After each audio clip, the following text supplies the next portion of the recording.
एक बार श्री कृष्ण और अर्जुन भ्रमण पर निकले तो उन्होंने मार्ग में एक निर्धन ब्राह्मण को भिक्षा मांगते देखा। अर्जुन को उस पर दया आ गई और उन्होंने उस ब्राह्मण को स्वर्ण मुद्राओं से भरी एक पोटली दे दी, जिसे पाकर ब्राह्मण प्रसन्नता पूर्वक अपने सुखद भविष्य के सुंदर स्वप्न देखता हुआ घर लौट चला। किंतु उसका दुर्भाग्य उसके साथ चल रहा था। राह में एक लुटेरे ने उससे वो पोटली छीन ली। ब्राह्मण दुखी होकर फिर से भिक्षावृत्ति में लग गया। अगले दिन फिर अर्जुन की दृष्टि जब उस ब्राह्मण पर पड़ी तो उन्होंने उससे इसका कारण पूछा। ब्राह्मण ने सारा विवरण अर्जुन को बता दिया। ब्राह्मण की व्यथा सुनकर अर्जुन को फिर से उस पर दया आ गई।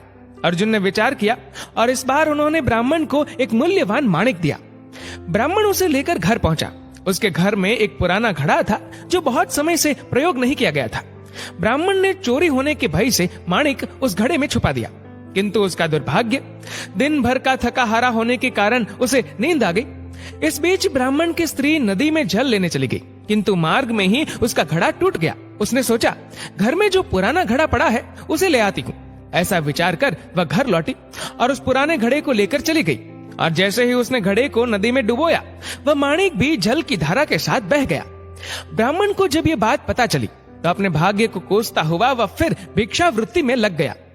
अर्जुन और श्री कृष्ण ने जब फिर उसे इस दरिद्र अवस्था में देखा तो जाकर उसका कारण पूछा। सारा वृतांत सुनकर अर्जुन को बड़ी हताशा हुई और मन ही मन सोचने लगे, इस अभागे ब्राह्मण के जीवन में कभी सुख नहीं आ सकता। अब यहाँ से प्रभु की लीला प्रारंभ हुई। उन्होंने उस ब्राह्मण को 2 पैसे दान में दिया।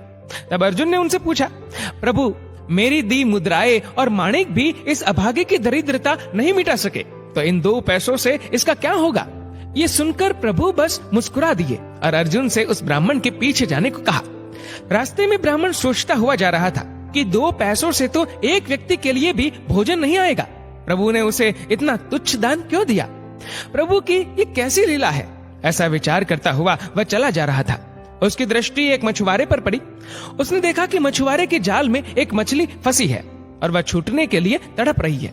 ब्राह्मण को उस मछली पर दया आ गई।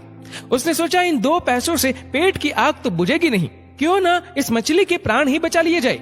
ये सोचकर उसने 2 पैसों में उस मछली का सौदा कर लिया और मछली को अपने कमंडल में डाल लिया। कमंडल में जल भरा और मछली को नदी में छोड़ने चल पड़ा। तभी मछली के मुख से कुछ निकला। उस निर्धन ब्राह्मण ने देखा, वह वही माणिक था जो उसने घड़े में छुपाया था। ब्राह्मण प्रसन्नता के मारे चिल्लाने लगा, मिल गया, मिल गया। तभी भाग्यवश वह लुटेरा भी वहां से गुजर रहा था जिसने ब्राह्मण की मुद्राएं लुटी थी। उसने ब्राह्मण को चिल्लाते हुए सुना, मिल गया, मिल गया। लुटेरा भयभीत हो गया। उसने सोचा कि ब्राह्मण उसे पहचान गया है और इसीलिए चिल्ला रहा है। अब जाकर राज दरबार में उसकी शिकायत करेगा। इससे डरकर वह ब्राह्मण से रोते हुए क्षमा मांगने लगा और उससे लूटी हुई सारी मुद्राएं भी उसे वापस कर दी।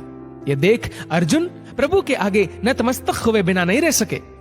अर्जुन बोले, प्रभु, ये कैसी लीला है? जो कार्य थैली भर स्वर्ण मुद्राएं और मूल्यवान माणिक नहीं कर सका, वह आपके 2 पैसों ने कर दिखाया। श्री कृष्ण ने कहा, अर्जुन, ये अपनी सोच का अंतर है। जब तुमने उस निर्धन को थैली भर स्वर्ण मुद्राएं और मूल्यवान माणिक दिया, तब उसने मात्र अपने सुख के विषय में सोचा, किंतु जब मैंने उसको 2 पैसे दिए, तब उसने दूसरे के दुख के विषय में सोचा। इसलिए हे अर्जुन, सत्य तो ये है कि जब आप दूसरों के दुख के विषय में सोचते हैं, जब आप दूसरे का भला कर रहे होते हैं, तब आप ईश्वर का कार्य कर रहे होते हैं और तब ईश्वर आपके साथ होते हैं।